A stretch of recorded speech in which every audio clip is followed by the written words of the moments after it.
Finding a water leak takes us a long time because it's hard to know where the heck they're coming from.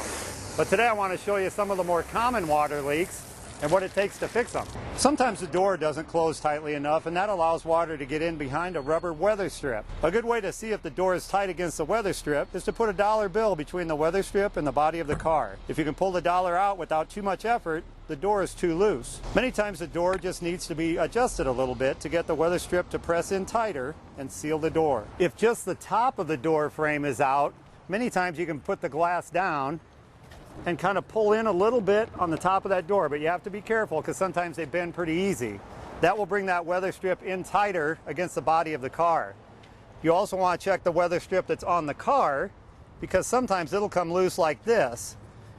You can pinch that together, get it tighter, and then simply pop it back into place. Sunroofs are a common source of leaks, and it's usually the drains in the corners that get plugged up, causing the water to back up and come inside the vehicle. Using a wire, you can get the tubes unplugged and draining again. The mechanic might need a little blast of air through the hose to get everything cleared out. One interior water leak has to do with your car's air conditioner up underneath the right side of the dash.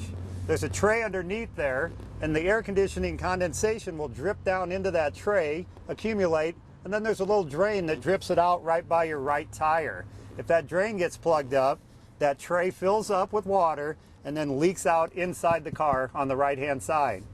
Now, many times your mechanic can get that rectified pretty easily up on a lift. He can get right at that drain and clean it out with no problem. Another common problem area is up here in the area below the windshield. There are drain gutters on the sides, and if they get plugged up, water will fill the area like a bathtub and actually come into the car through the fresh air intake in the dash. Get the debris cleaned out, and that water will drain right out the side. Many times there's water leaks inside the trunk area from places like the tail lights, or even the weather strip is more common.